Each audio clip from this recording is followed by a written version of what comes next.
Hey there. So, one thing that always kind of gets me, as we go through our day-to-day motions, and we, we've got the kids going on, we've got other things that we have to do, obligations, with whether it be for our kids, whether it be for, I don't know, our friends, our, whatever it is. Sometimes you sit back and you think, hey, do I really need to push myself today? And do I really need to go that extra mile? Do I really need to take those extra steps? Do I really need to do whatever it is that you're doing? Do you really have to go that extra mile and do those extra steps today? And when I have days like those, and I mean, they happen to me too. I mean, I do it all the time as well. But it reminds me of a story that I heard, I don't know, maybe 3 or 4 years ago, and I don't know who to attribute the story to, but it's a story of the quitter, the camper, and the climber. So if you imagine this mountain, and of course, the mountain being a metaphor for your job or your work, whatever it is that you're doing, you imagine this mountain off in the distance. The quitter, he's going to see this mountain off in the distance, and as he gets closer to it, every step that he makes closer to it, he's going to start sizing the mountain up. He's going to start making assumptions about it, and by the time he gets to the mountain, all of these things have gone through his head, and he's already convinced himself there's no way that he's going to make it over that mountain. So he doesn't even try. He says, hey, you know what, I'm not going to make it. I'm for whatever reason, I'm just going to go ahead and go home. So then you have the camper. The camper is probably where most people are going to fall into. There's not a whole lot of quitters out there. They're just solid. Hey, I'm just not going to do it. But especially in the working from home, entrepreneur crowd. So most people are going to fall into that camper category.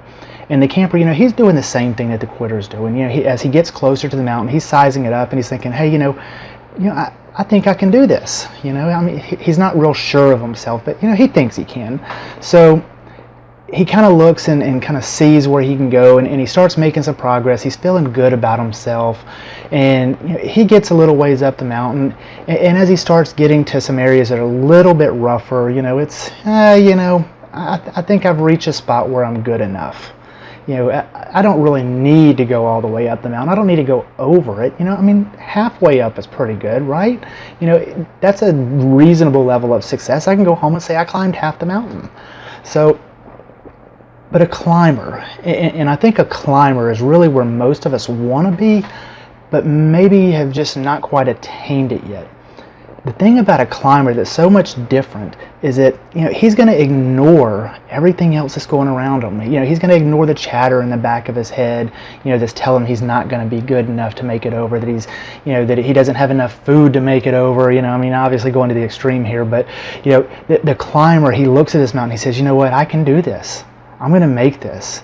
And he takes that mountain and he goes up and he makes it to the first level, and he says, you know what, I'm doing good, and he said, it's a little rough. I've had my spots here, but I'm gonna go up to the next level. And he pushes through and he makes it to that next level.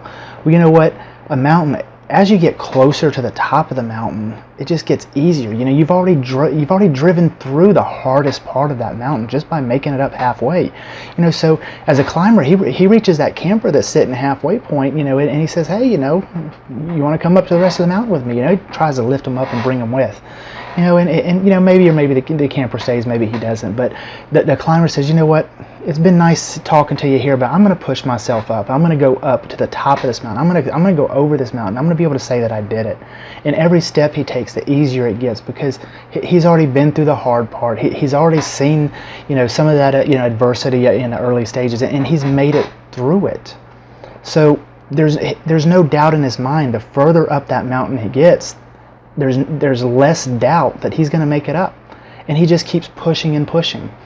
And I think a lot of us, if we kind of think about that story really, as a climber's reaching those first steps and he's saying I can make it, he's pushing all those negative people, the negative thoughts, like he's pushing those negative people out of his back of his mind. All the people that says, hey, this is never going to work. Why don't you just go get a regular job, and you've got an engineering degree, you can do so well. Why risk your time working on this? when you can just go have a nice, easy, living? Well, the climber knows that he's got to close those people out in order to make his dreams come true. So when we think about this story of the quitter, the camper, and the climber, we also have to really know what our personal goals are. Why, really our why, our purpose. Because without a why, without a strong purpose, you're not going to make it over that mountain. So think about this story. Think about what it is that's pushing you to go over that, and make a difference. Go do something. Go be you. Go do life. Until next time.